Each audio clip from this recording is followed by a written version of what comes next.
नमो भगवते वासुदेवाय।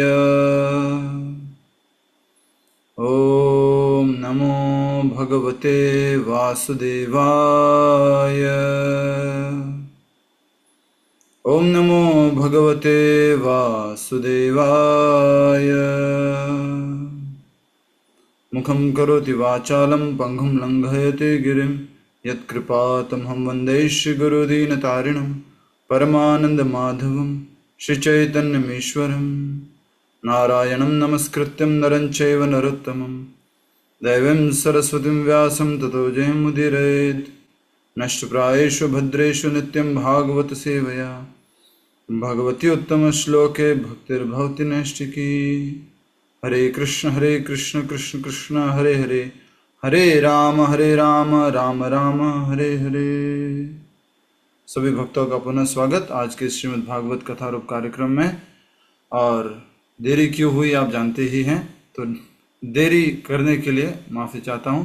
थोड़ा वो भजन जो आज रिलीज़ होना था, समा उधर कल रिलीज़ होना था यस्टरडे, वो आज सुबह भी न रिलीज़ होकर के, आज 12 बजे भी न रिलीज़ होकर के जस्ट क्लास से पहले रिलीज़ हुआ है, तो उसके लिए थोड़ा सा लेट हो गया है। और आशा करता हूँ कि आप सब लोग पसंद करेंगे और मायापुर और श्री चैतन्य महाप्रभु के इस गुणगान को सर्वत्र फैलाएंगे, सबको गौरा गौरा गाने पर मजबूर कर लेंगे। ठीक है। प्रभु जी, आपको बहुत अच्छा सॉन्ग था। धन्यवाद। हरे कृष्णा। प्रभु जी बहुत अच्छा लगा। हरे बहुत कृष्णा अच्छा प्रभु लगा। जी, बहुत सुंदर, बहुत अच्छा, आपने जी बहुत अच्छे बोल से हरे गाया। Krishna. Hare Krishna Prabhu ji, thank you very much. Mayapur जाने को जी, वेरी गुड। Very good. आशीर्वाद दे मायापुर दो। जाना पड़ेगा प्रभु जी। बहुत बहुत अच्छा गाया। हरे मायापुर कृष्णा। को जाने को जी मायापुर जाने को जी चाहता है, गौरा गौरा गाने को जी चाहता है। बहुत अच्छा भजन प्रभु जी, बहुत अच्छा लगा। हरे धन्यवाद कृष्णा, धन्यवाद धन्यवाद। थैंक यू वेरी तो मच। हम हरे बहुत ही कृष्णा। सुंदर भाव पढ़ रहे थे कल, भगवान श्री कृष्ण और बलराम जी की वृंदावन वासियों से भेंट। और ये भेंट कुरुक्षेत्र में हुई थी, तब नहीं जब युद्ध प्रारंभ होने वाला था, ये तब की बात नहीं है। एक विशेष समय ऐसा आया था जब एक सूर्य ग्रहण लगा हुआ था और सूर्य ग्रहण लगने वाला था, और सारे यदुवंशी चाहते थे कि उस सूर्य ग्रहण के समय में वो पवित्र स्थान पर जाए और स्नान करें। तो वो सब लोग समंत पंचक की यात्रा करने के लिए तैयार हुए। समंत पंचक 5 कुंडों की जगह को कहा गया है, जहाँ पर परशुराम जी ने 22 बार क्षत्रियों का संहार करके, यहाँ पर 21 बार भी लिखा है, कहीं 22 भी बोला जाता है, तो 21 बार क्षत्रियों का संहार करके उनके रक्त को उन कुंडों में एकत्रित किया था। और वहाँ पर उन्होंने एक बहुत पवित्र यज्ञ भी किया था और वहाँ पर उन्होंने स्नान भी किया था। तो सब जो यदुवंशी है वो स्नान के लिए निकल गए हैं और द्वारका का भार जो है अनिरुद्ध और कृतवर्मा को सौंप दिया गया था। और वैसे तो ये सारे कार्य बाह्य दृष्टि से कर्म कांड के लगते हैं कि डुबकी लगाना है, स्नान करना है, लेकिन ये ब्रजवासी जो है, यदुवंशी जो हैं, वो पूरा भक्ति भाव से इस कार्य को कर रहे थे। ब्रजवासी और यदुवंशियों में घनिष्ठ संबंध था। बहुत ही सुंदर भाव थे, एक बार और पढ़ने की इच्छा है। यहाँ से शुरू कीजिए। आनंद में विभोर होने के कारण उनकी वाणी गदगद हो उठी और उन्होंने लंबे समय तक एक दूसरे को अपने आलिंगन में कसकर पकड़े रखा। किसने किसको? ब्रजवासियों ने ब्रजवासियों ने यदुवंशियों को, यदुवंशियों ने ब्रजवासियों को। बहुत बढ़िया। उनके नेत्रों से अविरल अश्रुधारा बह रही थी और प्रसन्नचित मुख खिले हुए कमल पुष्पों के समान दिख रहे थे। आतुर हो वे एक दूसरे की कुशल क्षेम पूछने लगे। कुंती देवी अपने भाई वसुदेव एवं अन्य संबंधियों से मिली और उनसे बात करके वे अपने दुख भूल गई। उन्होंने बताया कि किस प्रकार उन्हें धृतराष्ट्र और दुर्योधन की करतूतों के कारण अपने पुत्रों के साथ वनवास में रहना पड़ा और उन्होंने स्नेहपूर्वक अपने भाई को उलाहना दिया कि इतने बुरे दिनों में भी उन्हें भूल गए। तो एक प्रश्न उठता है यहाँ पर, ठीक है, समझ में आता है, यदुवंशी तो जो है वो कुरुक्षेत्र में स्नान करने के लिए गए, जो ग्रहण लगा हुआ था उसके कारण। ये ब्रजवासी वहां कैसे पहुंच गए, वृंदावन वासी कैसे पहुंच गए? प्रभु जी उनको पता चला कृष्ण जी वहां पर आ रहे, तो सब मिलने के लिए वहां पर पहुंचे से एक इम्पॉर्टेंट बिंदु है कि जब भगवान श्री कृष्ण और सारे यदुवंशी वहां पर आ रहे थे तो ब्रजवासियों को जब ये सूचना मिली तो सारे के सारे ब्रजवासी भी सोचे कि इससे बढ़िया क्या होगा, यदुवंशियों से मिलने का, भगवान श्री कृष्ण से मिलने का अवसर, इससे बढ़िया क्या होगा। इसलिए सब लोग वहां गए और कुंती देवी ने अपने भाई अर्थात वसुदेव को बोला। कुंती देवी कहाँ थी उस समय?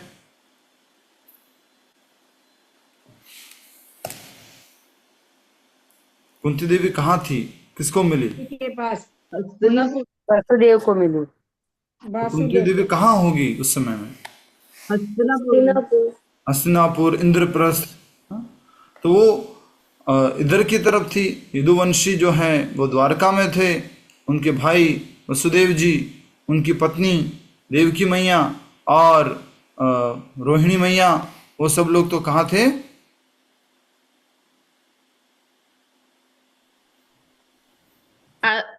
मथुरा, वृंदावन, वृंदावन में तो देवकी मैया और रोहिणी मैया वृंदावन में थी, द्वारका में थे, द्वारका में। द्वारका में। हमेशा याद रखिए इस बात को, ठीक है।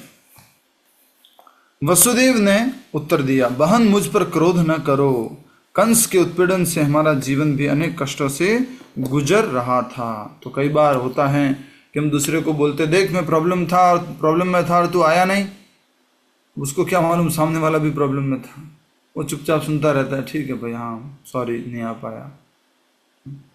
पर दोनों तरह की परिस्थितियां हो सकती है, ये सामाजिक व्यवहार है और व्यवहारिक जीवन को बहुत अच्छे से समझना जरूरी है। इसलिए यहाँ पर ये वसुदेव जी और कुंती महारानी के इस वार्तालाप से हमें ये सीखने को मिलता है कि हो सकता है कि आगे वाला व्यक्ति जो हमारे हितैषी है, जो हमें मिलना चाहता है, हमें मदद करना चाहता है, लेकिन वो किसी कारणवश नहीं आ पाया या वो भी कुछ कष्ट से गुजर रहा होगा। वसुदेव ने उत्तर दिया, बहन मुझ पर क्रोध न करो, कंस के उत्पीड़न से हमारा जीवन भी अनेक कष्टों से गुजर रहा था, परंतु विधाता की इच्छा से अब हमारे सुख के दिन आ गए हैं। वास्तव में देखा जाए तो हम सब नियति के हाथों कठपुतली हैं।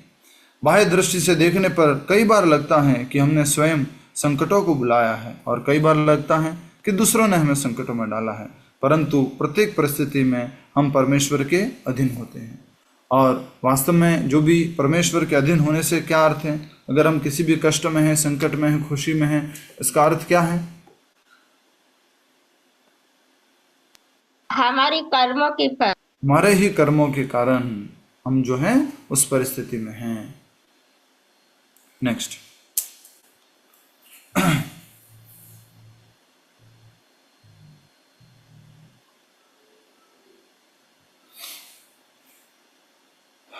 सूर्य ग्रहण के इस अवसर पर भीष्म, द्रोण, धृतराष्ट्र, गांधारी और उसके पुत्र अपनी पत्नियों के साथ पांडव, कुंती, संजय, विदुर, कृपाचार्य, कुंती भोज, विराट, भीष्मक, द्रुपद, शल्य, दृष्टकेतु, कैकेयी, युधामन्यु तथा बाहिलक सहित अनेक लोग वहां जुट गए। अर्थात ऐसा नहीं कि मात्र पांडव लोग आए या कुंती आई, और भी कौन आए थे बोलो? ये सारे के सारे, क्योंकि जो ये ग्रहण है वो तो सबके लिए है। ऐसा तो नहीं कि पांडव लोग हैं या जो पुण्यशाली लोग हैं उनके लिए ही हैं। जैसे कि कभी कभी मजाक में कहा गया कि महाकुंभ में वो वाला नेता भी स्नान करने के लिए आया, वो भी डुबकी लगा के गया।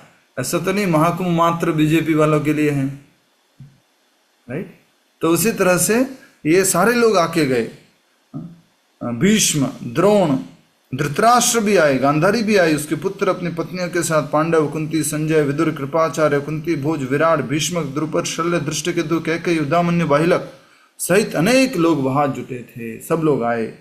श्री कृष्ण एवं उनकी रानियों को देखकर वे अत्यंत हर्षित हो उठे। एक एक करके वे कृष्ण बलराम से मिलने के लिए आए और उनके आदर सत्कार को स्वीकार किया। यदुवंश का गुणगान करते हुए ये राजा कहने लगे, वास्तव में पूरी पृथ्वी पर केवल आपका ही जन्म धन्य है। किसका जन्म धन्य है? ओम प्रकाश जी, पूरी पृथ्वी पर किसका जन्म धन्य है?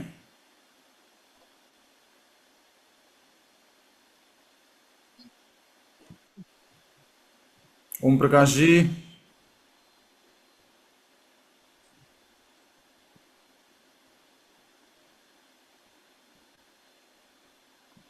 हरे कृष्णा प्रभु जी। हाँ, हरे कृष्णा। मैं बताऊं? पढ़ रहे हैं ना, लिखा हुआ है सामने, पहली लाइन है। यदुवंश का यदुवंश का गुणगान यदुवंश करते का। हुए ये राजा कहने लगे कि पूरी पृथ्वी पर आपका जन्म जो है वो धन्य है। क्यों धन्य है, इसके लिए आप सब लोग अंडरलाइन कर लो, पूरा लिखा हुआ है। वास्तव में पूरी पृथ्वी पर केवल आपका जन्म ही धन्य है। जिन कृष्ण के दर्शन ऋषि मुनियों के लिए भी दुर्लभ है, आप उन भगवान के साथ निरंतर रहते हो। यद्यपि काल के प्रभाव से धरती का सौभाग्य नष्ट हो चुका था, श्री कृष्ण के चरण कमलों के स्पर्श से पुनः जीवंत हो उठी है। पुनः पृथ्वी जो है पुनः जीवंत हो उठी है। जिन भगवान का स्मरण करने के से व्यक्ति स्वर्ग और मुक्ति को भूल जाता है, उन भगवान का आप लोगों के साथ वैवाहिक तथा पारिवारिक संबंध है। आप लोग निरंतर उन्हें आते जाते देखते हैं, उनके साथ बातें करते हैं, विश्राम करते हैं अथवा एक साथ बैठकर भोजन करते हैं। कितने सौभाग्यशाली हैं। कौन कह रहे हैं? ये वो राजागण जो आए हुए हैं, वो यदुवंशियों के बारे में कह रहे हैं। नंद महाराज से मिलने पर वसुदेव ने आनंद पूर्वक उन्हें गले से लगा लिया। उस समय वसुदेव ने नंद को बताया कि किस प्रकार जन्मजात श्री कृष्ण की रक्षा के लिए वे रातों रात उन्हें वृंदावन लाए थे। ऐसा प्रतीत होता है यहाँ पर कि पहली बार, वैसे तो मालूम है पर ऐसा प्रतीत होता है कि फॉर्मली पहली बार बताया। किसने किसको? सुशील जी बताएंगे।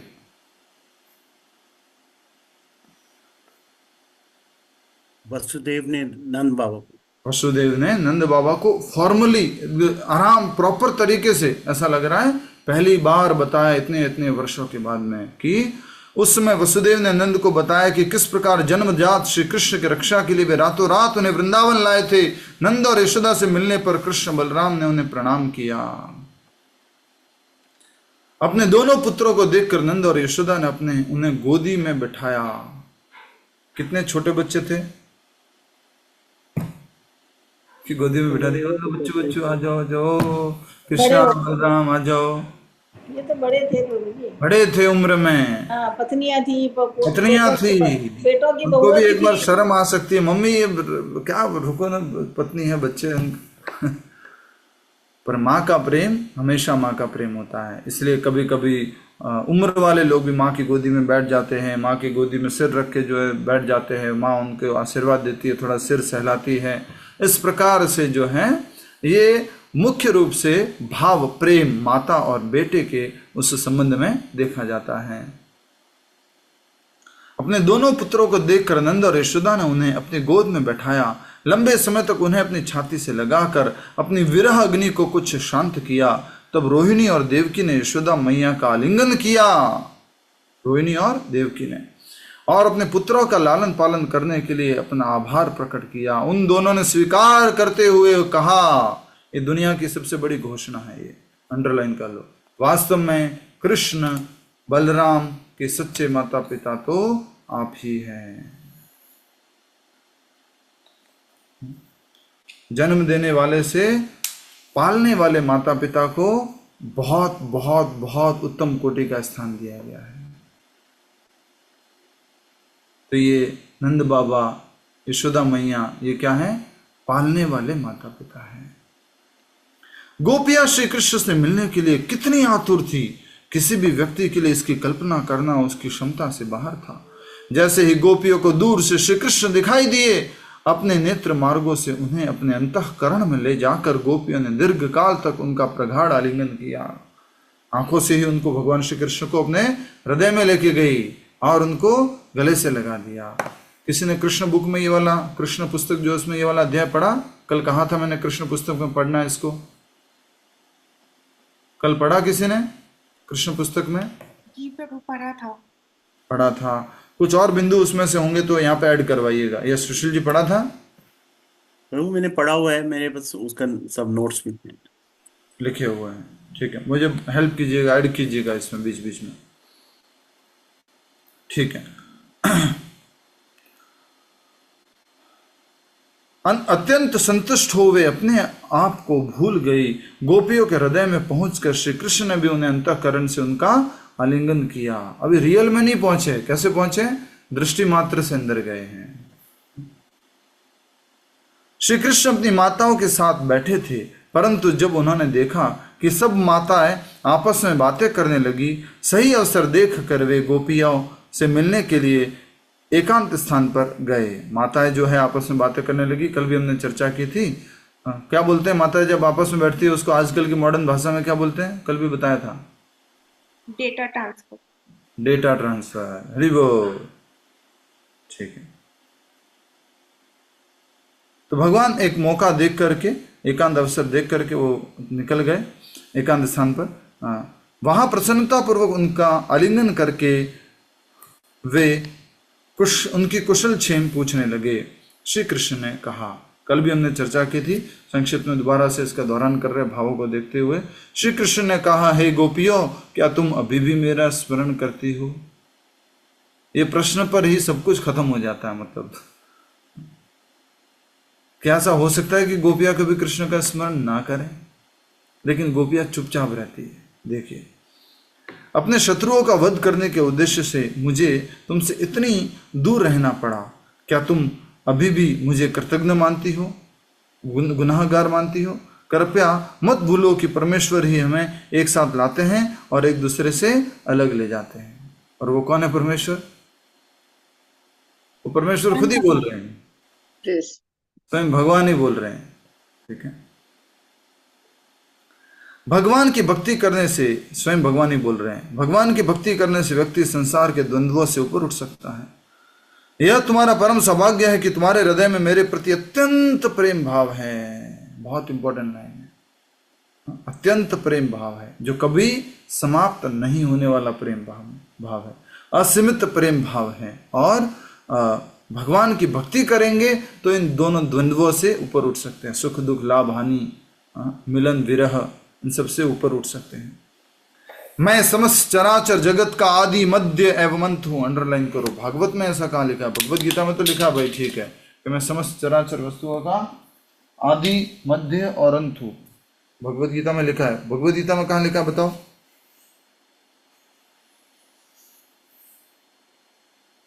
और पृथ्वी, जल, अग्नि, वायु, आकाश के समान मैं प्रत्येक वस्तु के बाहर तथा भीतर निवास करता हूं। इस प्रकार यह समझकर कि हम कभी एक दूसरे से विलग नहीं हो सकते, तुम शांत रह सकती हो। कभी हम अलग नहीं होने वाले, तो शांत रहो। विरह की अग्नि में जलो मत, रो मत।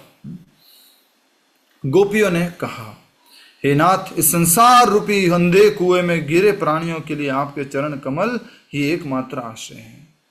कल भी हमने चर्चा की थी, अगर हम कोई होते उनकी जगह तो हम क्या बोलते हैं? आपको क्या लगता है हम भूल गए आपको? आप भूल गए होंगे, हम नहीं भूले आपको। लेकिन गोपियां क्या कह रही है?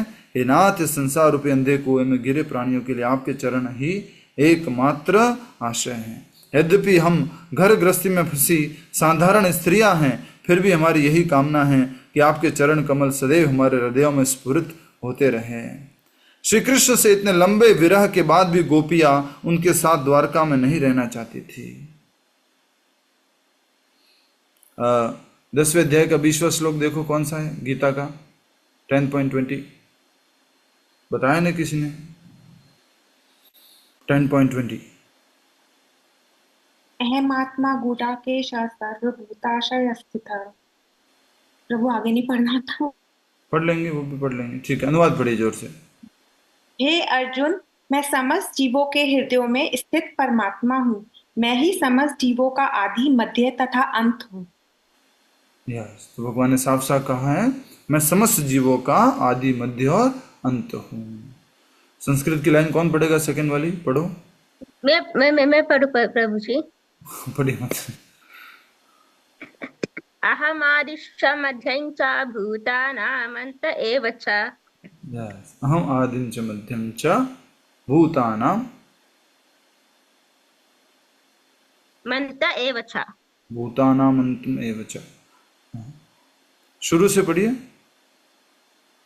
अहमात्मा गुडाकेश सर्वभूताश्रय स्थितः अहमादिष्टमध्यं च भूतानामन्त एव च। यस, ठीक है, बहुत बढ़िया। तो ये 10वें अध्याय का 20वां श्लोक। हरि बोल। हे नाथ, संसार रूपी अंधे कुएं में गिरे प्राणियों के लिए आपके चरण कमल ही एकमात्र आश्रय हैं।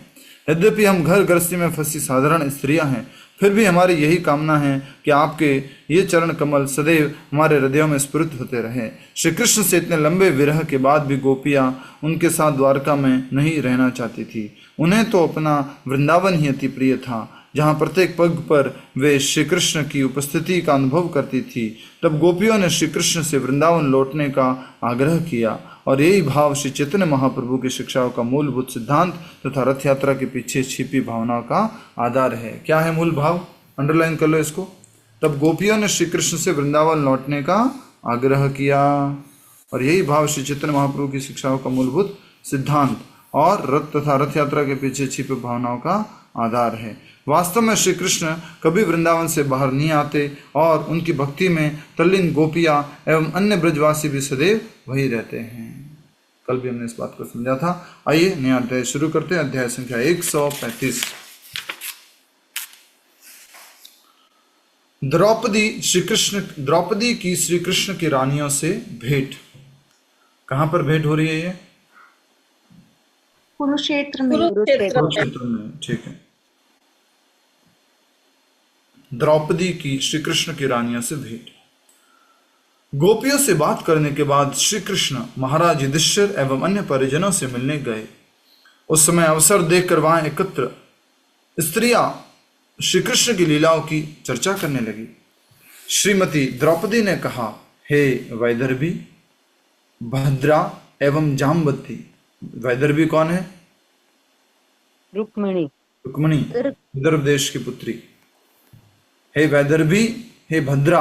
भद्रा कौन? सुभद्रा, ठीक है। जामवंती, हे वैदर्भी, भद्रा एवं जामवंती, हे कौशला, सत्यभामा, कालिंदी, शैब्या, रोहिणी, लक्ष्मणा तथा श्री कृष्ण की अन्य पत्नियों, कृपया बताओ तो सही कि संसार में मानुष लीला करने वाले भगवान अच्युत ने किस प्रकार तुमसे विवाह किया।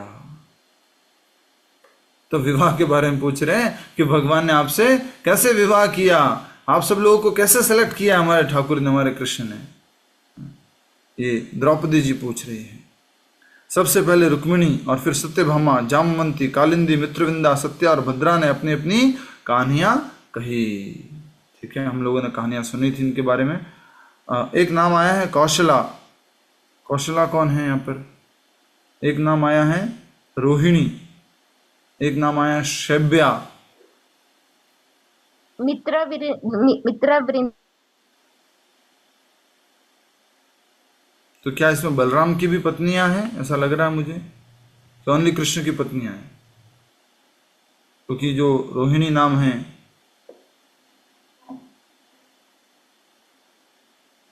बलराम जी की पत्नी का नाम क्या था? रेवती और वारुणी। रेवती और वारुणी। रेवती और वारुणी, यस। तो रोहिणी तो मैया थी उनकी, तो यहाँ पर रोहिणी और कोई होगी, भगवान श्री कृष्ण की एक और पत्नी का नाम होगा। ठीक है। सबसे पहले रुक्मिणी और फिर सत्यभामा, जामवंती, कालिंदी, मित्रविंदा, सत्या और भद्रा ने अपनी अपनी कहानियां कही। सुभद्रा तो बहन थी ना प्रभु, वो पत्नी कहाँ थी? सुभद्रा, हाँ हाँ, कृष्ण की बहन थी, पत्नी कहाँ थी? हाँ, तो सुभद्रा का नाम आया है। भद्रा, ये भद्रा है। भद्रा कोई और होगी फिर। सॉरी, भद्रा पत्नी थी। भद्रा पत्नी है ना एक ऑलरेडी। नाम गलत बोला मैंने, नाम मैंने गलत बोला। भद्रा तो उनकी एक पत्नी है 8 पत्नियों में से। थैंक यू, ऐसे ठीक कर लिया करो नहीं तो गड़बड़ हो जाएगा। उनके बाद लक्ष्मणा ने कहा, मैंने नारद मुनि के मुख से बारंबार श्री कृष्ण के विषय में सुना था और इससे मेरा चित्त उनके प्रति आकर्षित हो गया। मेरे हृदय को समझकर मेरे पिता वृत्रसेन ने मेरी इस इच्छा को पूरा करने की व्यवस्था की।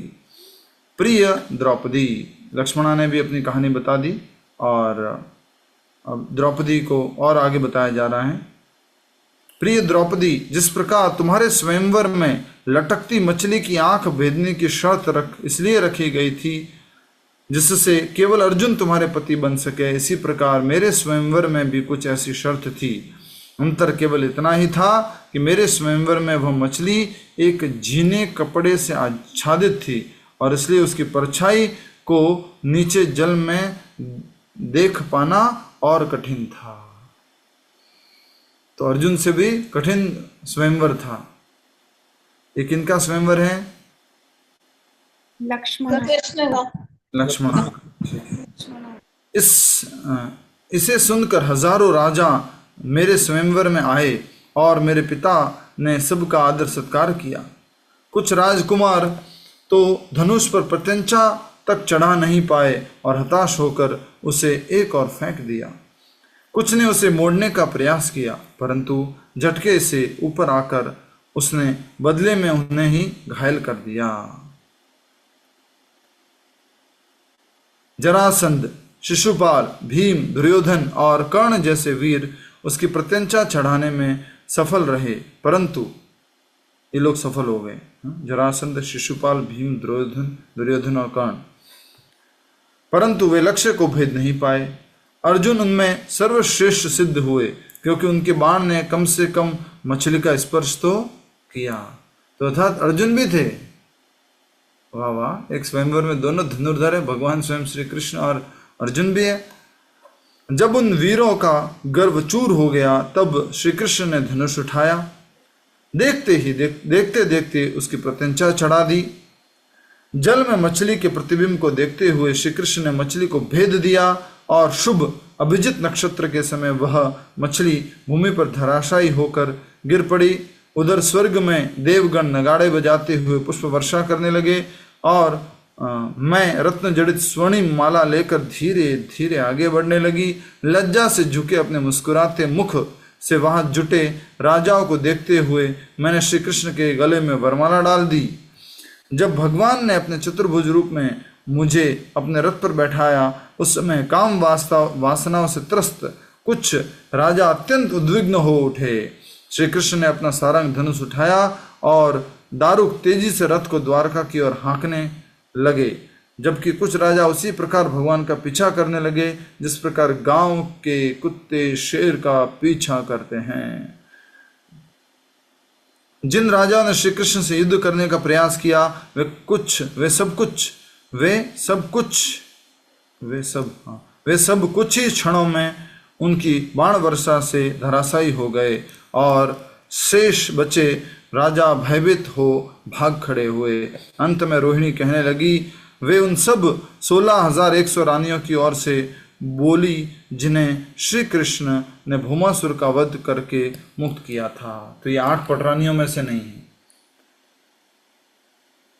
राइट? ये जो मेंशन है वो 16,108 में से कुछ की रानियां थी, उन्होंने जवाब दिया भागवतम में। तो यहाँ पर जो ये शब्द आया इससे हम थोड़ा सा ये कंक्लूड करना चाहेंगे कि भौमासुर का वध करके जिसको मुक्त किया था। अंत में रोहिणी कहने लगी, वे उन सब 16,100 रानियों की ओर से बोली जो किसके द्वारा मुक्त किए गए? भौमासुर द्वारा, भगवान के द्वारा भगवान के द्वारा मुक्त किए गए। भौमासुर ने बंदी बना रखा था। रोहिणी ने बताया, श्री कृष्ण की पत्नियों के मन में ब्रह्मा जी का पद प्राप्त करने की इच्छा तक नहीं है, फिर अन्य सांसारिक वस्तुओं का क्या कहना। श्री कृष्ण के चरण कमलों की धूली अपने सिर पर धारण करना जन्म जन्मांतर में यही उनकी एकमात्र अभिलाषा है। किनकी अभिलाषा है ये? 16,100 रानियों की। यस, भगवान श्री कृष्ण की रानियों की ये इच्छा है कि हमेशा जन्म जन्मांतर तक भगवान श्री कृष्ण के चरणों की धूल को अपने सिर पर धारण करें। हमारी क्या इच्छा होगी? जिस थोड़ा हंसी मजाक कर रहा हूँ, कृष्ण परम भगवान द्वारकाधीश और उनकी हम पत्नियां बन जाए, मान लीजिए, हमारी क्या इच्छा होगी? लाइफ आफ्टर लाइफ यही पति बने हमारे को, यही रत्न जड़ित महल मिले, यही गाड़ियां मिले, यही पूरा व्यवस्था, नौकर चाकर, यही सब सुविधा मिले। हर जन्म में वही मिले। हर जन्म में वही मिले, क्योंकि इनके साथ में बहुत सारा धन वैभव सब कुछ जुड़ा हुआ है। आगे वाला अध्याय शुरू करें, कैसे करें? प्रभु गाड़ियां नहीं, पुष्पक विमान। हाँ, क्या? पुष्पक विमान, गाड़ियां नहीं, पुष्पक विमान। ओके ओके ठीक है, तो आगे अध्याय शुरू करें, क्या कहते हैं बाकी भक्त लोग? जी प्रभु जी कीजिए ना। जितना हो सके उतना कर लेते हैं, ठीक है? आधा हो जाएगा तो आधा, पूरा हो जाएगा तो पूरा। क्या है इसमें? कुरुक्षेत्र में ऋषियों की शिक्षा द्वारा की गई है। कृष्णा बुक में सबकी शादियों की डिटेल भी दे रखी है। अगर ठीक है, जो जो कुछ पॉइंट्स रह गए हैं कृष्णा बुक में थे, इंपॉर्टेंट पॉइंट्स बताइए, जिस जिसको मालूम है, जो जो अध्ययन करके आए हैं बताइए। सब लोग ध्यानपूर्वक सुनेंगे।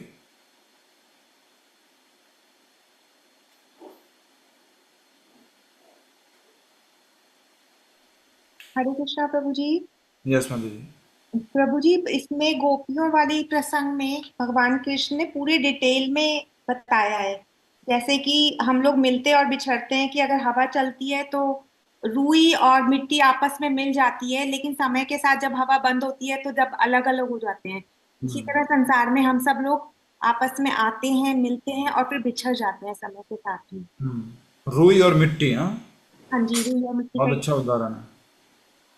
रुई और मिट्टी नहीं, एक तो 2 स्ट्रॉज वाला एग्जाम्पल था, मतलब कृष्णा बुक में हो सकता है रुई मिट्टी हो, बट जो भागवतम में था वो था कि 2 स्ट्रॉज जैसे इकट्ठे मिलते हैं और फिर नदी के किनारे पे जाके अलग हो जाते हैं। ये कृष्णा बुक से होगा, ये कृष्णा बुक से। रुई और वो है उसमें। हाँ वो कृष्णा बुक से होगा। स्ट्रॉ वाला एग्जाम्पल भागवतम में है कि जो समय के साथ में वो इकट्ठे होते हैं घास के तिनके, और फिर जो पानी तेज बहाव आता है तो एक एक अलग अलग हो जाते हैं। यस, और कुछ बिंदु कृष्ण पुस्तक से, भागवतम पुस्तक से।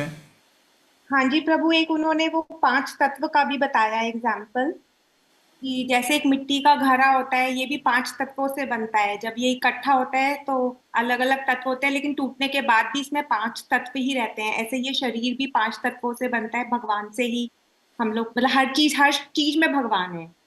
हर मिट्टी, पानी, सब चीजों से भगवान का ही। यस, जो पंच महाभूत का उदाहरण देके भगवान ने कहा कि मैं भी वही हूँ और मुझसे ही वो प्रकट हुए हैं, इसलिए भगवान ने कहा था ना, मैं समस्त चराचर जगत का आदि मध्य और तथांत हूँ, और पृथ्वी जल अग्नि वायु और आकाश के समान मैं प्रत्येक वस्तु के बाहर तथा भीतर निवास करता हूँ। तो उसी बात को समझाते हुए भगवान ने कहा। ठीक है, आगे अध्याय शुरू करें। आगे सवाल है। भगवान कृष्ण ने चैतन्य महाप्रभु का अचिंत्य भेद का भी वर्णन किया है उसके अंदर में गोपियों को। यस, तो भगवान श्री कृष्ण ने अचिंत्य भेद अभेदा भेद तत्व का जो है एक तरह से वर्णन किया है, गोपियों को समझाया है कि मैं एक भी हूँ और मैं अलग अलग भी हूँ।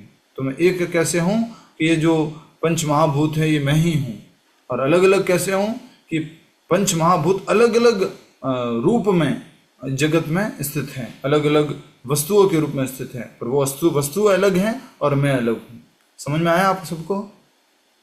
नहीं आया तो पूछिए। प्रभु, ये चैतन्य महाप्रभु वाली बात लीला नहीं समझ में आई, वो रथ यात्रा से जो जोड़ के बताया है वो भी समझ में नहीं आया? ठीक है, पहला समझा देते हैं, अचिंत्य भेद अभेद तत्व। ठीक है, कोई प्रश्न हो तो पूछ लीजिएगा, आज हम प्रश्न उत्तर कर लेते हैं और अध्याय कल शुरू करते हैं फिर। तो अचिंत्य भेद अभेद तत्व। अचिंत्य मतलब नहीं समझे जाने वाला, इनकंसीवेबल। ठीक है, भेद मतलब अंतर, अभेद मतलब कोई अंतर नहीं है। ठीक है, ध्यान दो, इधर दो, सुमन माता जी ध्यान दो। अचिंत्य भेद अभेद तत्व मतलब नहीं समझ में आने वाला, भेद भी रखने वाला और भेद नहीं भी रखने वाला, ऐसा तत्व। तो ऐसा कैसे संभव है कि भेद भी है और भेद नहीं भी है, अर्थात एक भी है और एक नहीं भी है? ये कैसे संभव है? ये सिद्धांत किसने दिया है? चैतन्य महाप्रभु ने। क्यों? क्योंकि दो मुख्य रूप से सिद्धांत चलते हैं इस जगत में। कौन बताएगा? सुमन माता जी बताइए, कौन कौन से सिद्धांत है? दो मुख्य सिद्धांत। द्वैत और अद्वैत। क्या बात है माता जी, हरी बोल। एक गुजिया एक्स्ट्रा खाना मेरी तरफ से। हरे कृष्णा। हरे कृष्णा। तो इस जगत में दो सिद्धांत चलते हैं, कौन सा? द्वैत और अद्वैत। द्वैत का मतलब क्या होता है कि हम और भगवान अलग अलग हैं, वो अलग है और हम अलग हैं। अद्वैत का मतलब क्या है कि वो भगवान श्री कृष्ण और हम एक ही हैं। अभी मैं माया में हूं, ठीक है, लेकिन बाद में मैं और भगवान एक ही हो जाएंगे, विलीन हो जाएंगे। अहम ब्रह्मास्मि, मैं ब्रह्म बन जाऊंगा, पर ब्रह्म बन जाऊंगा। तो इसको बोलते हैं, कौन बताएगा? और टेक्निकल नाम क्या होगा? सुशील जी बताएंगे टेक्निकल नाम, अद्वैतवादियों का टेक्निकल नाम और द्वैतवादियों का टेक्निकल नाम। बोलना मत कोई। इम्पर्सनलिस्ट प्रभु। हाँ, इसको हिंदी में बोलो। निराकारवादी। निराकारवादी। और थोड़ा क्लोज आ गए। बिल्कुल सही उत्तर है आपका। बिल्कुल डरिए मत कि मैंने आज उत्तर नहीं दे पाया, मैं सही उत्तर है। यस, सपोर्ट कीजिए इनको। कौन बताएंगे? निर्विशेषवादी, मायावादी। या तो अद्वैतवादी अर्थात मायावादी या इम्पर्सनलिस्ट या निराकारवादी। और तमोगुणी भी कह सकते हैं प्रभु जी उन्हें। नहीं, कौन बोला इतना? तमोगुणी नहीं कह सकते। ये दोनों ही सिद्धांत जो हैं मुक्ति के लिए ही बने हैं, लेकिन एक सारूप्य मुक्ति देती है और सारूप्य नहीं, सायुज्य। सायुज्य सायुज्य सायुज्य सायुज्य मुक्ति देती है। तो आप अच्छे से समझिएगा, अचिंत्य भेद अभेद तत्व। उषा भूषण गोयल माता जी, कुछ ऊपर से जा रहा है, पास में से जा रहा है? समझिएगा इस बात को। हम सब लोग जो भक्ति करते हैं ना, इसमें ये सिद्धांत नहीं चलता है। कौन सा सिद्धांत? एक दिन तो हम भगवान में विलीन हो जाएंगे। इतनी क्लास अटेंड करने के बाद कभी ये नहीं बोल पाओगे आप। बोलना नहीं है, मतलब समझ में आना है। बोलिए उषा भूषण गोयल माता जी, हम कौन से? द्वैतवादी या अद्वैतवादी है? माइक अनम्यूट करके बोलो। ओनली उषा भूषण गोयल माता जी बोलेंगे, हमारे बीच में उपस्थित हैं। बहुत अच्छे माता जी हैं, बढ़िया मुस्कुराते हैं, सबको तिलक वगैरह लगाने की सेवा भी करते हैं। बोलिए माता जी। माइक अनम्यूट करो ना, फिर बंद कर दिया। उसमें किताब में रखने वाले लिखा। नहीं समझने वाले, अद्वैत भेद। अजी माता जी, किताब में कुछ नहीं लिखा हुआ है, आपको बताना है अपनी समझ से। अभेद बता रही हूँ ना प्रभु जी। अजी मैं पूछ रहा हूँ कि आप अद्वैतवादी है कि द्वैतवादी है? अद्वैतवादी। हम लोग हम द्वैत अद्वैत हैं। अद्वैत। इसको बोलते हैं कि प्रेम से चाटा मारना। माता जी समझिए, जितने भी क्लास में लोग हैं, इस बात को अवश्य समझ के रखो। हम जो भक्ति मार्गीय लोग हैं, हम जो नाम जप करने वाले लोग हैं, हम मात्र ज्ञान मार्गीय नहीं हैं। ज्ञान मार्गीय लोग क्या कहते हैं? मैं और भगवान एक ही हैं, उसको बोलते हैं अद्वैत। तो क्या हम भक्त लोग ऐसा कहते हैं उषा भूषण माता जी? भक्त लोग क्या कहते हैं? हम और भगवान, बोलो। हम और भगवान एक है।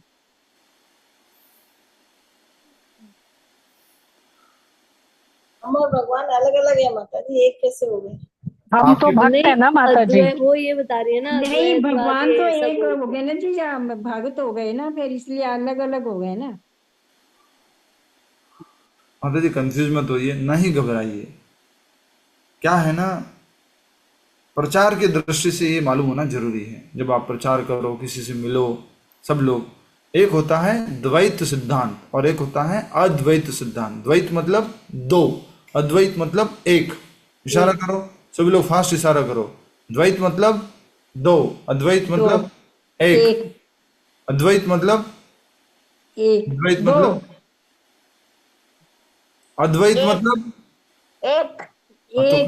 एक। चलो माइक अनम्यूट करके एक्सरसाइज। अद्वैत मतलब एक। एक। द्वैत मतलब दो।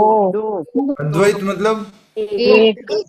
अद्वैत मतलब एक एक किसी ने तो दो बोला। एक अद्वैत मतलब, एक अद्वैत मतलब, एक अद्वैत मतलब, एक द्वैत मतलब, दो द्वैत मतलब, दो अद्वैत मतलब। एक ऐसे मत कीजिए, ठीक है, समझिए फिर से। प्रभु जी, आप प्रिया जी की गेम खिलवा रहे हैं तो वो सबकी मिस्टेक होने ही वाली है बाद में। ठीक है, फिर से समझिए, आप सब भक्तों से पुनः निवेदन। उषा भूषण गोयल माता जी, आपकी और भगवान के साथ में पूजा होती है क्या मंदिर में, राधा वृंदावन चंद्र के साथ में? तो हम प्रभु दो है कि एक है? दो। तो वो परम भगवान है और हम उनके भक्त हैं। हाँ जी। तो हम कौन सा सिद्धांत को पालन कर रहे हैं? द्वैत। द्वैत। हाँ जी। द्वैत प्रभु जी, अब बोलने में गड़बड़ हो जाती है। द्वैत। समझ में आ रहा है और किसी को नहीं समझ? सृष्टा माता जी समझ में आ रहा है? बताइए। हम सब लोग भक्त जो हैं वो द्वैतवादी अद्वैतवादी है? माइक अनम्यूट करके बोलो। द्वैतवादी। Mike unmute. द्वैतवादी। द्वैतवादी। और जो ज्ञान मार्गी होते हैं वो अद्वैत अद्वैतवादी। ठीक है, अब आपको इशारा करना है 1 और 2 में। ठीक है। ठीक है, अद्वैत मतलब दो, एक एक। ठीक है। अब आपको बोलना नहीं है, बिल्कुल भी बोलना नहीं है, जो मैं बोलता जाऊं उसमें इशारा करना, और ऐसे इशारा करना कि मेरे को दिखे अच्छे से, ऐसे सीधा कैमरे के सामने। ठीक है, ठीक है। ठीक है, नहीं माइक बंद करो। हाँ, इशारा करो, सभी लोग कैमरा खोलो। आज परीक्षा ले लेते कितना समझ में आया है। कुछ लोग तो माता जी मिलती है कहीं की प्रचार करने के लिए जाते, प्रभु जी हम आपकी क्लास अटेंड करते हैं। मैंने कहा वाह, अब यहाँ प्रकट हुए वहां पर भी प्रकट हो जाते थोड़ा। ठीक है, 1 2 3 स्टार्ट। ज्ञानी लोग,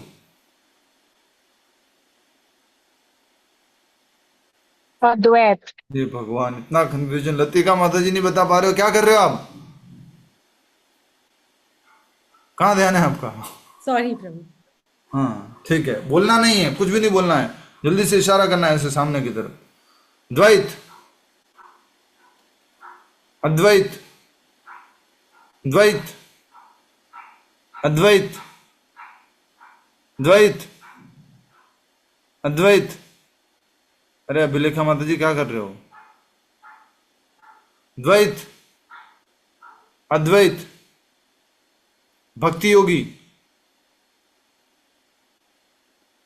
भक्ति योगी। अब मालूम पड़ेगा। भक्ति योगी। मंजू तोड़ी माता जैसे ऐसे कर रही है।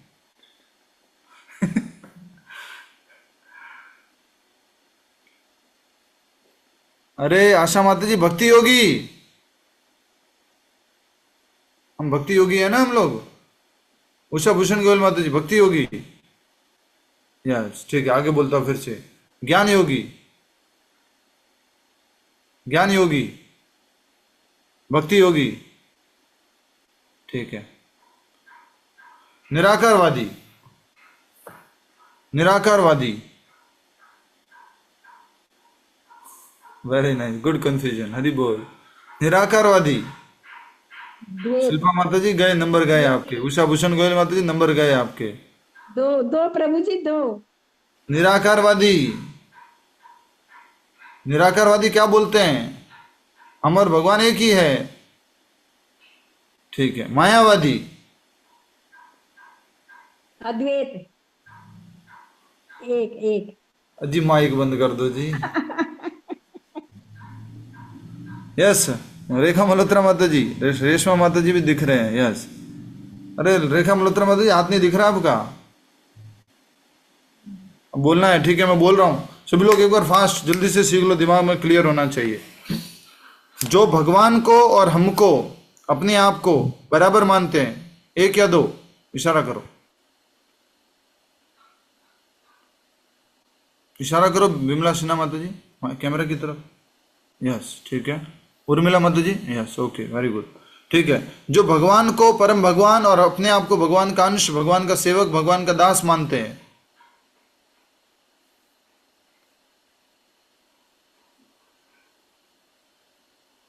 हरी बोल। पूनम माता जी वेरी नाइस, ठीक है। अरे अभिलेखा माता जी क्या कर रहे हो आप? समझ में नहीं आ रही है क्या? मैं यहाँ से कुछ फेंक भी नहीं पाऊंगा। ठीक है, ओके, वापस शुरू करता हूँ। फास्ट करना, अब मेरे को कंफ्यूज मत करना आप लोग, सीधा आगे दिखाओ ऐसे। 1 2 3 स्टार्ट। द्वैत, सुशील जी एक्टिव रहिए। द्वैत, इशारा करना है। 1 2। द्वैत, अद्वैत, द्वैत, अद्वैत, मायावादी,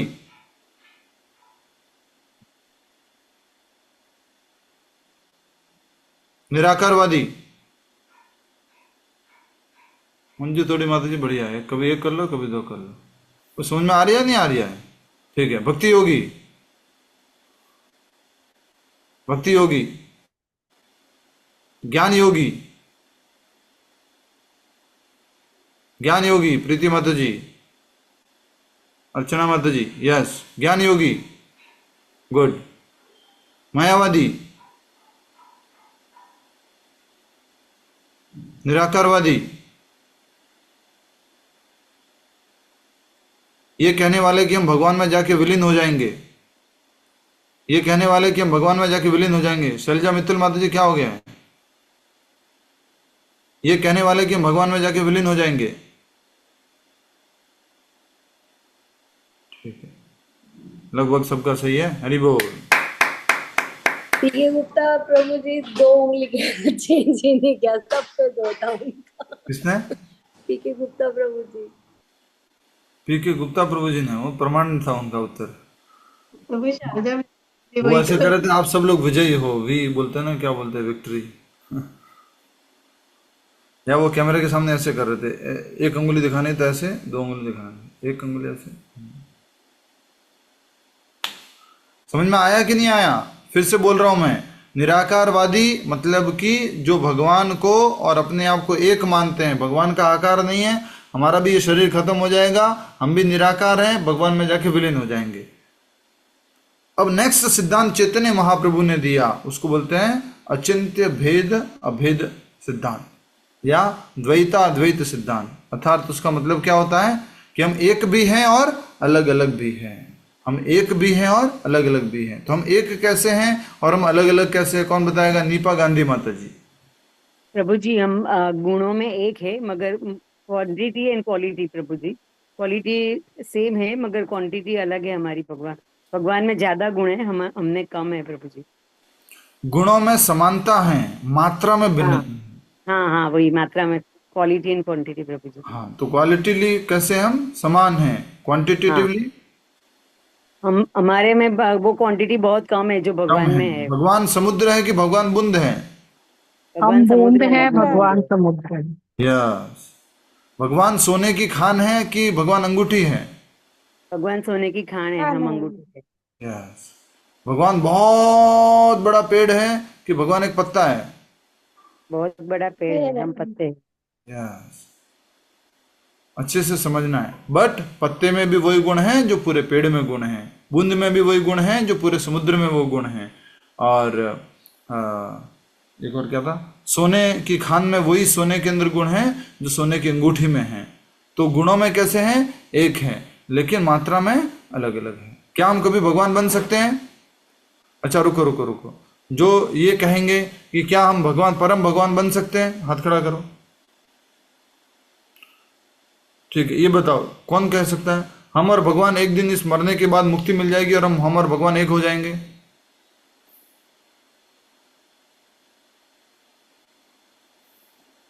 ये बहुत महत्वपूर्ण सिद्धांत है, समझना है। बाहर जितने भी, कान खोल के सुनो, अभी आपके कोई फ्रेंड हो, आपके कोई रिश्तेदार हो जो अलग अलग मंत्र जप करते हो, मान लीजिए बुद्धिस्ट जो मंत्र हैं, ओम रिंगिंग किंग ग्योंगिंग क्यों, क्या बोलते हैं वो, ओम रिंगिंग क्यों, क्या बोलते हैं, रेंगे क्यों, ओम रिंगिंग क्यों, ओम माणी पद्मे हम। नहीं, हाँ प्रभु जी, वो भी बोलते होंगे पर ये फेमस ये है, ओम रिंग। ये रेंगे क्यों तो हर कोई कर रहा होता है प्रभु जी आजकल। हाँ, okay okay okay okay okay okay okay okay. नम्यो के रेंगे क्यों रेंगे क्यों। प्रभु जी नम्यो ऐसे है, रेंगे क्यो। नम्य हो रेंगे क्यों, हाँ ये नम्य बिल्कुल हो ठीक बोला रेंगे बात है, क्यों। बिल्कुल ठीक बोला बात है, मैं नहीं बोल पाऊंगा, बिल्कुल ठीक बोला, मैं उच्चारण नहीं आता है। नम्यो रेंगे क्यो। ओके इसका थैंक मतलब यू, है, हरे कृष्णा। देख सबको याद है, पर अभी पूछूंगा ना कि अच्छा भागवतम का मंत्र बोलो। प्रभु जी इसका मीनिंग ये है कि जैसे कमल का फूल कीचड़ में उत्पन्न होता है मगर वो खिलता है और अपने गुण दिखाता है, इसी प्रकार हमारी जिंदगी है। हम जो भी हम लोगों में दोष है वो कीचड़ है, मगर जब हम भगवान की प्रार्थना करते हैं तो हम कमल के फूल की तरह खिल जाते हैं। खिल जाते हैं। हरि बोल, क्या बात है। धन्यवाद। तो कोई बुद्धिस्ट पालन करने वाले, कोई मान लीजिए गीता ज्ञान सोसाइटी से जुड़े हुए, या कोई अलग अलग प्रकार के स्थानों में जाने वाले, ज्यादातर लोग कौन से हैं? ज्ञान मार्गीय निराकारवादी। इस बात को समझ लेना, ये माला जप करना, कीर्तन करना, इस सब में विश्वास नहीं करते। समझ में आ रहा है आपको? जैसे अपने ये ले लो आप, कौन से ये जो मूर्ति में विश्वास नहीं करते, क्या नाम है? ब्रह्म कुमारी। ब्रह्म कुमारी, ठीक है। और आर्य समाजी, आर्य समाज। तो वो ये सब जो है वो भगवान के विग्रह में, भगवान की लीलाओं में आदि में विश्वास नहीं करते हैं। तो इसलिए हम सबको समझने की आवश्यकता है कि हम सब लोग भक्ति मार्गीय हैं। हम भगवान की लीलाओं में विश्वास करते हैं, हम भगवान की पूजा अर्चना में विश्वास करते हैं। ठीक है, समझ? कुछ प्रश्न हो इससे संबंधित तो पूछना। ठीक है, यस बोलिए सुशील कुमार जी। प्रभु फोर्थ कैंटो 4 में 39 चैप्टर में 16 नंबर का जो वर्स है वो, उसमें इसी भेद मतलब चैतन्य महाप्रभु के इस नियम को समझाया गया है। वहां एक जगह लिखा है, सूर्य प्रकाश का प्रकाश एक है, सूर्य गोलक स्वयं भी प्रकाश है और सूर्य देव भी प्रकाश ही हैं, किंतु सूर्य का प्रकाश और सूर्य देव विवस्वान एक रूप नहीं है, एक साथ और भिन्न होने का यही अर्थ है। बहुत बढ़िया, हरि बोल। तो सूर्य भगवान में भी तेज हैं, सूर्य के गोले में भी तेज हैं, सूर्य में भी तेज हैं और वो उष्मा है, लेकिन क्या वो तीनों एक ही हैं? सूर्य का गोला और विवस्वान अलग अलग हैं। सूर्य के गोले का प्रकाश और सूर्य का गोला अलग अलग है। ये बात को समझना, अचिंत्य भेद अभेद तत्व, अर्थात हम एक भी हैं और अलग अलग भी हैं।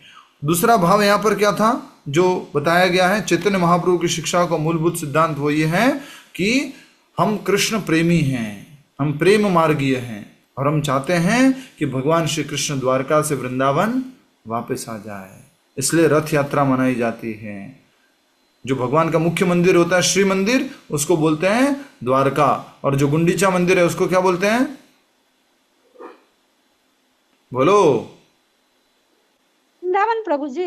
वृंदावन। क्या प्रभु जी, माता जी एक्टिव रहो थोड़ा। अभी बताया उसके बाद भी ऐसे कर रहे हैं। हेडमास्टर को बोल दूंगा मैं, जयलक्ष्मी माता जी को, फिर देख लेना आपका क्या होगा। ठीक है, तो भगवान श्री चैतन्य महाप्रभु की मूलभूत शिक्षा ये है कि भगवान श्री कृष्ण को हम कुरुक्षेत्र से खींच करके कहाँ लेके जा रहे हैं? वृंदावन। जैसे गोपियों की इच्छा थी कि भगवान अब वापस द्वारका न जाए, वृंदावन आ जाए। प्रभु कुरुक्षेत्र से नहीं, द्वारका से। कुरुक्षेत्र से वृंदावन। कुरुक्षेत्र से या द्वारका से? अभी कहाँ पर है? गए हुए थे अभी तो कुरुक्षेत्र। गोपियां कहाँ मिली उनको? कुरुक्षेत्र में। तो अभी जो भाव है वो ये है कि कुरुक्षेत्र से भगवान वृंदावन आ जाए, द्वारका ना जाए। और मूल भाव को अगर देखें तो क्या है कि भगवान द्वारका छोड़ करके वृंदावन आ जाए। ठीक है, ऐश्वर्य धाम छोड़ करके इस प्रेम धाम में आ जाए। ठीक है, हरे कृष्णा। तो ये मुख्य सिद्धांत था। ये देख सकते हैं गोपियां जो है रथ खींच रही है भगवान श्री कृष्ण का। कृष्ण बलराम और सुभद्रा मैया बैठे हुए, कृष्ण बलराम और सुभद्रा मैया, कृष्ण बलराम और सुभद्रा मैया बैठे हैं। गोपियां रथ खींच रही है, चलो चलो चलो चलो चलो कृष्ण चलो वृंदावन चलो। कहाँ आप वापस जाओगे? द्वारका चलो। ये भाव है, बहुत बहुत बहुत महत्वपूर्ण भाव है भक्तों का। इसलिए जब रिटर्न यात्रा होती है ना, बहुडा यात्रा, जब भगवान गुंडीचा मंदिर से वापस श्री मंदिर की तरफ जाते हैं तो ज्यादातर वैष्णव लोग उसमें भाग नहीं लेते हैं। क्या भाव है उसमें कि भगवान को वापस हम वृंदावन से खींच करके वापस द्वारका क्यों लेके जाएंगे? हम नहीं लेके जाएंगे। ठीक है, हरे कृष्णा। रिकॉर्डिंग ऑफ कर सकते हैं। कोई और प्रश्न हो तो पूछ लो। अचिंत्य भेद अभेद सतत्व समझ में आ ही गया था, और कुछ और चर्चा कर रहे थे हम, वो रह गई थी बीच में। हरे कृष्णा। ठीक है, धन्यवाद। मैं सब कुछ कर रहा हूँ। हरे कृष्णा, धन्यवाद। तो कभी कभी हमें ऐसा लगता है कि बस माया को तो मैंने जीत लिया है, अब मैं टाइम पे डेली उठूंगी, डेली पूजा कर रही हूँ, सब कुछ बढ़िया चल रहा है, घर में परेशानी है तो भी मैं हैंडल कर पा रही हूँ। हाँ? ये एक और माया का जाल है। माया का सबसे बड़ा अस्त्र जो चलता है और सबसे नहीं दिखने वाला जो अस्त्र सब चलता है, वो कहाँ से चलता है? माइंड से। माइंड से। इसलिए हम सब लोगों को ये बात का ध्यान रखना होगा कि हम माया के ऊपर विजय प्राप्त नहीं किए, हम जितेंद्रीय नहीं है। माया परीक्षा लेगी, अलग अलग तरह से परीक्षा लेगी, अलग अलग तरह के ऑफर देगी। अरे कोई बात नहीं, आज दिन में सुबह सुबह काम कर लो, दिन में पूरा टाइम है, ट्रैवलिंग करता रहूंगा, यहाँ से जाऊंगा दिल्ली जाऊंगा और वापस आऊंगा, तब तक 16 माला कर लूंगा। जब 16 माला गाड़ी में बैठ गए करने के लिए, दिल्ली जा रहे हो, वापस आओगे, और उस बीच में भी फिर मन क्या कहेगा? और भी कुछ मन बोलता रहेगा, अरे नहीं यार उसको कॉल करना था, अभी गौर पूर्णिमा आ रही है, अभी ये करना वो करना, कुछ न कुछ ये मन बोलता रहता है जी। तो ये मन अंतिम हथियार है जिसके माध्यम से हम घायल हो जाते हैं, परिवार की चीजों को हैंडल कर लेते हैं, इधर उधर की चीजों को हैंडल कर लेते हैं, सब कुछ चल जाता है, साधना जैसे तैसे पूरी कर लेते हैं। बट आपको ये साधना को कंटिन्यू रखना है, छोड़ना है। आप बता रहे हैं तो अब मुझे एक इंसिडेंट याद आ रहा है। मैं और हस्बैंड ऐसी बातें कर रहे थे, तो वो कह रहे थे कि शैलजा आप इसको ना भक्ति छोड़ना मत, बोले करते ही रहना, बोले बीच में गैप मत लाना। तो मैं बड़े कॉन्फिडेंट होके बोली नहीं भक्ति तो अब तो मैं छोड़ ही नहीं सकती। तो कहते हैं ना कि शायद मेरे को ज्यादा ही वो घमंड आ गया था, या कह लीजिए कि सर पे चढ़ गया था कि 16 माला होने लगे हैं। तो वो सही बात है कि शायद माया का प्रभाव हो। कभी नहीं छोड़ना है। आज हम सुबह सुबह कुछ सुबह या दोपहर में कुछ वीडियो आया था हमारे पास में, वो देख रहे थे हम। एक शेरनी थी, उसके छोटे छोटे कुछ 4 बच्चे थे, और एक बच्चा थोड़ा सा कमजोर था, उसकी हड्डी जो है रीढ़ की हड्डी थोड़ी कमजोर थी। तो रीढ़ की कमजोर हड्डी वाला बच्चा जब भी उस शेरनी का दूध पीने के लिए जाता था, शेरनी का दूध पीने के लिए जाता था, शेरनी उसको दूर कर देती, चलो तुम्हें दूध नहीं पिलाऊंगी। बाकी उन तीनों बच्चों को वो दूध पिला रही है, उस कमजोर बच्चे को दूध नहीं पिला रही है। फिर वो जब सामने से जाता दूध पीने के लिए तो दांत दिखा देता है, वो बच्चा फिर दूर चला जाता। वो बाकी उनके जो 3 भाई या बहन है जो भी हैं, वो भी जो है उनको सपोर्ट नहीं करते हैं। वो अकेला कमजोर पड़ा रहता है, वो बाकी जो है अपनी मस्ती करते रहते हैं, इधर उधर से गुजरते हैं, उसको पूछते भी नहीं है कुछ है कि नहीं, उनका कुछ ध्यान भी नहीं रखते हैं। और फिर इस तरह से समय आया एक दिन की वहां से किसी और स्थान पे जाना था, तो शेरनी उठ गई, बच्चे उठ गए, और वे सबसे कमजोर बच्चा धीरे धीरे धीरे पीछे चल रहा है। फिर बीच में थोड़ा उसको थकान हुई, माँ भी बैठ गई थी, तो फिर से दूध जाके पीने का कोशिश किया, फिर से माँ ने मना कर दिया, फिर उसने दांत दिखाए, फिर उनके दोस्तों, उनके जो भाई बहन थे, उन्होंने उनको सहयोग नहीं किया। ऐसे करते करते 2 बार 3 बार 4 बार कई बार उसके साथ हमेशा वो शेरनी अवॉइड करती थी।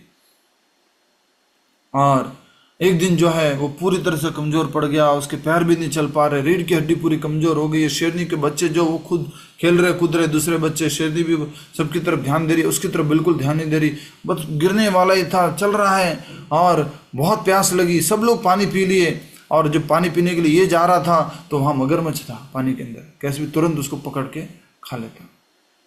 फिर भी उसने हिम्मत की, वो पानी की तरफ जा रहा है, और शेरनी ने देख लिया कि मगरमच्छ है वहां पर। शेरनी ने जोर से दहाड़ लगाई, मगरमच्छ को अंदर भेज दिया, और शेरनी ने उस कमजोर बच्चे को अपने दांतों में उठाया और उसको पानी पीने में मदद की, और फिर वापस उसको जो है ऊपर की तरफ छोड़ा। और उसके बाद जब वो शेरनी का बच्चा उसके पास दूध पीने के लिए गया, तो शेरनी ने मना नहीं किया और उसने उसको दूध पिलाया।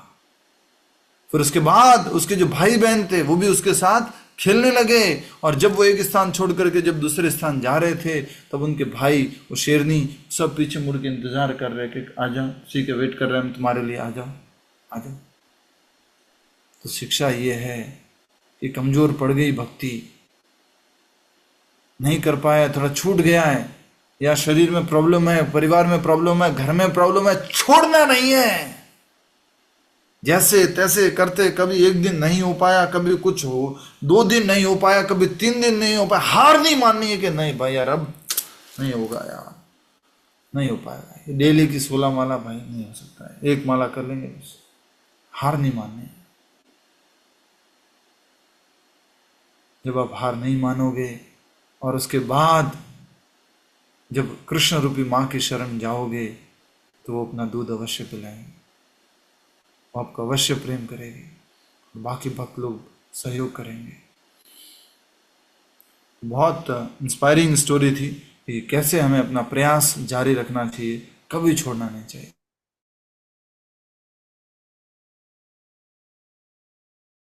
कुछ नहीं है। हाँ अब मैं रोज 4 बजे उठता हूँ हाँ और अपना मंगला आरती देखता हूँ, और उसके बाद मेरे को योग क्लास के लिए जाना होता है। मुझे खुद भी योग करना होता है और लोगों को भी कराना होता है। तो सुबह सुबह मेरी माला 16 माला तो होने का सवाल ही नहीं है। तो जब तक मैं वापस आता हूँ 8:15 साढ़े 8 बज जाते हैं, और फिर और जो काम होते हैं उनमें लग जाता हूँ। तो इसमें कोई त्रुटि तो नहीं है, मतलब बाकी जो टाइम बचता है उसी में करता हूँ। मंगला आरती छोड़ दो आप। यूट्यूब पे हाँ, शुरुआत में आप जो मंगला आरती कर रहे हैं आजकल उसको आप अवॉइड करो। अगर सुबह सुबह जब मंगला आरती में तो 20 मिनट ही लगते हैं जी। 20 मिनट में तो मैं 2-3 माला कर लूंगा आज से। 3 माला तो कर लोगे ना? हाँ, तो 3 माला करने के लिए करो। अच्छा, 3 माला करने के लिए 3 माला करना बहुत जरूरी है आपके लिए। सुबह सुबह अच्छी माला करना बहुत जरूरी है। कभी कभी जल्दी नींद खुल जाती है तो मैं कर लेता हूँ, 5-6 भी कर लेता हूँ। और मैं क्योंकि जब नींद खुलती है, मान लो 4:15 बजे उठता हूँ तो 3:30 बजे आँख खुल जाती है कभी कभी, तो फिर वो माला कर लेता हूँ। मंगला आरती छोड़ने का मन नहीं करता। नहीं, बहुत अच्छी बात है। बस आप ये देखो कि अभी जो सुबह माला हो रही है वो बाद में भी ऐसी हो पा रही है कि अगर हो रही है तो कोई दिक्कत नहीं है। नहीं, हो जाती है, वो हो जाती है। मैं तो क्वालिटी मेंटेन रखिए, क्वालिटी धीरे धीरे मेंटेन रखिए और भगवान कृपा करेंगे धीरे धीरे कि सब कुछ बढ़िया होता जाएगा। ठीक है, लेट्स चैंट लाउडली अटेंटिवली। सब लोग साथ में करेंगे। नमो ओम विष्णुपादाय कृष्ण पृष्ठाय भूतले श्रीमद् भक्ति वेदांत स्वामिनिति नामिने नमस्ते सारस्वते देवे गौरवाणी प्रचारिणे निर्विशेष शून्यवादी पाश्चात्य देशतारिणे। जय श्री कृष्ण चैतन्य प्रभु नित्यानंद श्री अद्वैत गदाधर श्रीवासादि गौर भक्त वृंद। रिकॉर्डिंग ऑफ कर दीजिए। हरे कृष्ण कृष्ण कृष्ण हरे हरे